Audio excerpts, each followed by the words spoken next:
The digital এডুকেরে আবারও সবাইকে স্বাগত। আমি তোমাদের দর্শন বিষয় শিক্ষক অজয় স্যার চলে এসেছি আরও একটি নতুন ভিডিও নিয়ে।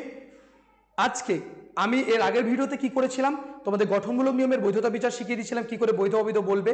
কারণ যখন আমাদের নিয়মটা জানা থাকবে তখন আমরা বৈধ অবৈধ বলতে পারবো। নিয়ম যদি না জানা থাকে তাহলে আমরা বলতে পারবো না। ধ্বংসমূলক নিয়মও আমাদের ঠিকভাবে জানা থাকতে হবে। ধ্বংসমূলক নিয়মটা কি ছিল একবার স্মরণ করে দিই। ধ্বংসমূলক নিয়ম ছিল প্রথমে অনুককে অস্বীকার করতে হবে অপ্রধান আশ্রয়কে, তারপরে পূর্বককে সিদ্ধান্তে অস্বীকার করতে হবে। এটা ছিল কিন্তু আমাদের ধ্বংসমূলক নিয়ম। চলো দেখে নিই একবার নিয়মটাকে আগে দেখে নিব। নিয়মে বলা আছে দেখো, প্রধান আশ্রবাক্যের যে প্রাকৃতিক বচনে অনুগ সেটাকে অপ্রধান আশ্রবাক্যকে অস্বীকার করতে হবে প্রথমে, তারপরে সিদ্ধান্তে কি করতে হবে পূর্বককে অস্বীকার করতে হয়। কিন্তু যদি এর বিপরীত ক্রম হয় তা সেটা কিন্তু ভুল, সত্য নয়। এটি হলো এমটি এর নিয়ম। তাহলে তোমাদের প্রশ্ন আসতে পারে এমটি নিয়ম কি, আর এই নিয়ম পালন করে যুক্তিটা হবে বৈধ। কিন্তু যদি নিয়মটা ভঙ্গ করে তাহলে যে দোষটা হয় সেটাকে বলা হয় পূর্বক অস্বীকার জনিত দোষ বা পূর্বকর্ম নিষেধ দোষ। কেমন করে ভালো তো, কারণ দৃষ্টান্ত এর পরেই আছে, আমরা দেখব যে প্রাকল্পিক ন্যায়ের বৈধতার দ্বিতীয় নিয়ম হচ্ছে এটি। তাহলে তোমাদের প্রশ্ন আছে দ্বিতীয় নিয়মটি কি, ধ্বংসমূলক নিয়ম। এমটি নিয়ম লঙ্ঘন করলে অর্থাৎ প্রধান আশ্রয়বাক্যের পূর্বককে যদি অপ্রধান আশ্রয়বাক্যে অস্বীকার করা হয়, যেখানে নিয়ম হচ্ছে কি অপ্রধান আশ্রয়বাক্যে অস্বীকার করতে হবে কাকে, অনুককে। কিন্তু যদি দেখা যায় অপ্রধান আশ্রয়বাক্যে পূর্বককে যদি অস্বীকার করা হয় তাহলে সিদ্ধান্ত অনুককে যদি অস্বীকার করে তাহলে যুক্তিটা কি হয়ে যাবে অবৈধ। উল্টোটা যদি হয় সেক্ষেত্রে যুক্তিতে যে দোষ ঘটে তাকে বলা হয় পূর্বক অস্বীকার জনিত দোষ বা পূর্বকল্প নিষেধ দোষ। এই কথাটা কিন্তু মাথায় রাখতে হবে। তো নিয়মটাকে ভালো করে মাথায় রাখো। নিয়মকে যখন মাথায় রাখবে তখন কিন্তু তোমাদের বৈধ অবৈধ বের করা খুবই সহজ মনে হবে। কারণ নিয়ম হচ্ছে যে প্রথমেই আমাদের যে প্রধান আশ্রয়বাক্য থাকবে তার পূর্বককে না অনুককে অস্বীকার করতে হবে অপ্রধান আশ্রয়বাক্যে, তারপরে আমরা কি করব পূর্বককে কিন্তু কি করব অস্বীকার করব। এটা নিয়ম। যদি এটার উল্টো হয়ে যায়, যেখানে অনুককে অস্বীকার করার কথা সেখানে যদি পূর্বককে অস্বীকার করি তাহলে কিন্তু আমার কি হয়ে যাবে বলো তো, দোষ হয়ে যাবে। ঠিক আছে, এবারে দেখো উদাহরণটাতে দেখো কি আছে দৃষ্টান্তটা। এই উদাহরণে রয়েছে যে যদি রাম আসে তাহলে শ্যাম আসবে। আমাদের নিয়মটা কি, নিয়মে বলা ছিল আগে অনুককে অস্বীকার করব। কি করবো আগে, অনুককে কিন্তু অস্বীকার করতে হবে। কিন্তু যদি আমি পূর্বককে করে দিই, দেখি এটা হচ্ছে পূর্বক পি, এটা হচ্ছে অনুগ কিউ। তাহলে এবারে যদি আমি করি দেখা যাচ্ছে যে যদি রাম আসে তাহলে শ্যাম আসবে। তাহলে কি করলাম আমি, এমন নয় যে কাকে স্বীকার করার কথা ছিল, অনুককে অস্বীকার করার কথা ছিল অনুককে, কিন্তু আমি করব এই পূর্বকে।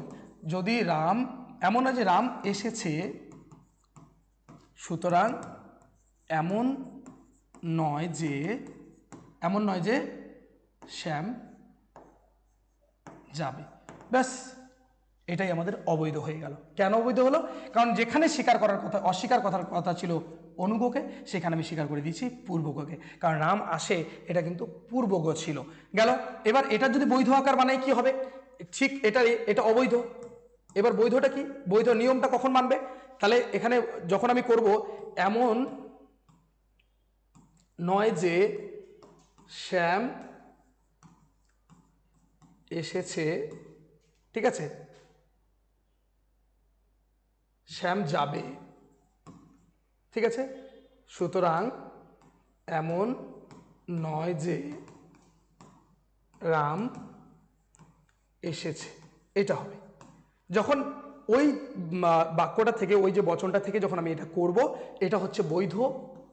আকারটা দেখো, আকার যদি দেখি আমরা আকারটার ক্ষেত্রে দেখো যে যদি পি তাহলে কিউ। এবার আমাদের প্রথমে অনুককে স্বীকার করার কথা, কিন্তু এখানে কি করা আছে পূর্বককে অস্বীকার করা আছে, সরি বারবার স্বীকারের কথা বলছি কিন্তু অস্বীকার হবে। তাহলে এখানে হচ্ছে কি হবে, কিউ নয়, তাই না, বা এমন নয় যে কথাটা জুড়ে দিতে পারো, সুতরাং পি নয়, এটা এটা করা হয়েছে। আর এখানে যদি আমরা দেখি কি হয়েছে, যদি পি তাহলে কিউ, এখানে হবে কি বলতো, না এখানে পি নয় করা হয়েছে, এটা ভুল লিখলাম, এখানে পি নয় আর এখানে কিউ নয়। আর এখানে করা হয়েছে এখানে প্রথমে কিউ নয়,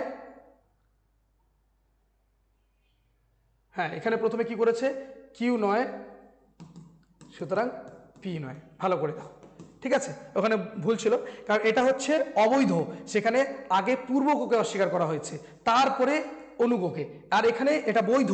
বৈধ নিয়মটা পালন করেছে এখানে, ওখানে কিন্তু নিয়ম পালন করে, যার জন্য ওখানে একটা দোষ হয়েছে। আর এখানে মূর্তি হবে, এটা হচ্ছে কিসের মূর্তি বলো, এমটি। আর এখানে হবে দোষ। সেই দোষটার নাম হচ্ছে কি বলতো, এই যে পূর্বগ অস্বীকার জনিত দোষ। বারবার বলেছি যে এই যে প্রাকল্পিক বৈকল্পিক ক্ষেত্রে যখন দোষ বের করবা তখন ভালো করে দেখবে যে কোথায় অপ্রধান আশ্রয় বাক্যে দেখবে, অপ্রধান আশ্রয় বাক্যটাকে ওইখানে যে ঘটনাটা ঘটে সেটাই হচ্ছে দোষ। তাহলে এখানে দেখো যেখানে নিয়মে বলা ছিল যে প্রথমে অনুগকে অস্বীকার করতে হবে, কাকে? অনুগকে অস্বীকার করতে হবে, কিন্তু এখানে করা হয়েছে কাকে বলতো, কাকে অস্বীকার করা হয়েছে? প্রথমে পূর্বগকে করা হয়েছে। আর এই জন্য এই যে দোষটার নাম, সেই দোষটার নাম হচ্ছে পূর্বগ অস্বীকার জনিত দোষ। দেখো বলা হচ্ছে ধ্বংসমূলক প্রাকল্পিক ন্যায়ের বৈধতার নিয়ম হলো অপ্রধান আশ্রয় বাক্যে অনুগকে অস্বীকার করে সিদ্ধান্তে পূর্বগকে কি করতে হবে বলতো, পূর্বগকে কিন্তু অস্বীকার করতে হয়। কিন্তু এখানে অপ্রধান আশ্রয় বাক্যে পূর্বগকে অস্বীকার করে সিদ্ধান্তে অনুগকে অস্বীকার করা হয়েছে, তাই যুক্তিটি অবৈধ এবং পূর্বগ অস্বীকার জনিত দোষে দুষ্ট হয়েছে। বুঝতে পারলে আশা করি, এত সুন্দরভাবে বলে দিলাম। নেক্সট এবার দেখো আমরা অবৈধ কিছু দৃষ্টান্ত তোমাদের দেখাবো। দেখো আমরা দেখব অবৈধ কিছু। তো আগে দৃষ্টান্তগুলোকে সাজিয়ে নিই। অবৈধ দৃষ্টান্ত মানে কি, আমাদের আগে নিয়মটার উল্টো করতে হবে। এগুলো লিখে রাখার কথা ছিল কিন্তু আমি লিখে রাখিনি, তোমাদের সামনে করে দেখাচ্ছি। দেখো এটা প্রধান আশ্রয় বাক্য করা আছে, অপ্রধান আশ্রয় বাক্যে কি করতে হবে, আমাদের অনুগকে আগে অস্বীকার করার কথা, কিন্তু আমি পূর্বগকে অস্বীকার করব। তাহলে কি হবে,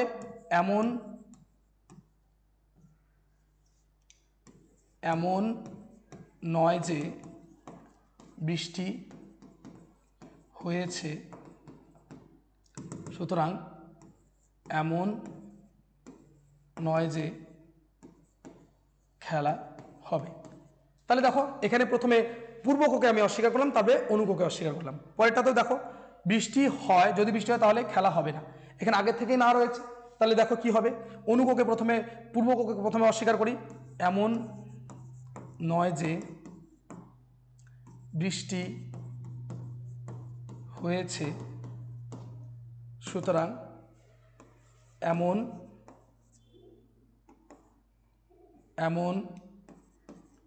হয় যে খেলা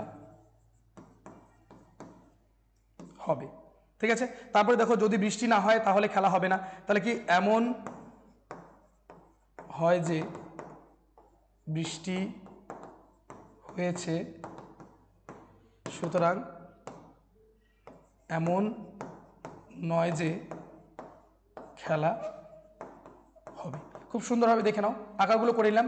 এবারে যদি যখন আকারগুলো করব, এটার অবৈধ আকারগুলো, এগুলো কিন্তু প্রশ্ন আসবে, একটা অবৈধ দৃষ্টান্ত দাও বা অবৈধ দৃষ্টান্তের আকার দাও, এরকম আসবে। তাহলে এখানে কি, যদি পি তাহলে কিউ, এটা আসছে। এবার কি, এমন নয় যে, তার মানে কি, পি নয় সুতরাং কিউ নয়। দেখো আগে পূর্বককে অস্বীকার করলাম, তারপর নেব। তারপরে এখানে 2 নাম্বারটায় দেখো, যদি পি তাহলে কিউ নয়, তাই না, এটা আছে। দেখো এবারে পি নয় সুতরাং এটাকে হবে কিউ হয়ে যাবে, কারণ 9 এখানে আবার একটা 9 আসতো, তাহলে 9 হয় হয়ে গেল। তারপরে দেখো এই শেষেটা কিন্তু হোমওয়ার্ক করে নিবে তোমরা, এটা হোমওয়ার্ক করবে। তারপরে দেখো পরেরটা, যদি পি নয় তাহলে কিউ, এখানে আগের থেকে 9 আছে, তাহলে কি হবে, এখানে পি, এখানে আর 9 থাকবে না, সুতরাং কিউ নয়। পূর্বক, এখানে আগে থেকে 9 আছে, 9 হয় হয়ে যাবে পি। তাহলে দেখো প্রত্যেকটাতেই দেখো আগে পূর্বককে স্বীকার করা হয়েছে। কি করা হচ্ছে, আগে পূর্বককে কিন্তু স্বীকার করে নেওয়া হয়েছে। তো এক্ষেত্রে যে দোষটা হচ্ছে সেটা হচ্ছে পূর্বগ অস্বীকার জনিত দোষ, পূর্বগ অস্বীকার জনিত দোষ। তো আজকের ভিডিও আমি এ পর্যন্তই রাখছি। এর পরের দিনে কিন্তু আমরা বাকি যে বৈকল্পিক নিরপেক্ষণ সেটা আলোচনা করব। আশা করি তোমাদের ভিডিওটা ভালো লাগলো, এবং দূর দূরান্ত থেকে যারা দেখছে অবশ্যই তাদেরকে অসংখ্য থ্যাংক ইউ। তার সাথে সাথে লাইক কমেন্ট শেয়ার করতে ভুলবে না, এবং বন্ধু বান্ধবকে শেয়ার করতে ভুলবে না, কারণ এত পরিশ্রম করে তোমাদের জন্য ভিডিও তৈরি করা হচ্ছে, তোমরা দেখতে পাচ্ছ, তো ফ্রি অফ কস্ট এত সুন্দর ক্লাস পাচ্ছ। ঠিক আছে, তোমাদের হোমওয়ার্ক দেওয়া হচ্ছে, সেই হোমওয়ার্কগুলো তোমরা দেখাচ্ছ ফোনে, সেটা যারা যারা দিচ্ছ অবশ্যই উপকৃত হবে। আমি তোমাদের চেষ্টা করছি পাশে থাকার সবসময়। Thank you so much, tata, bye by.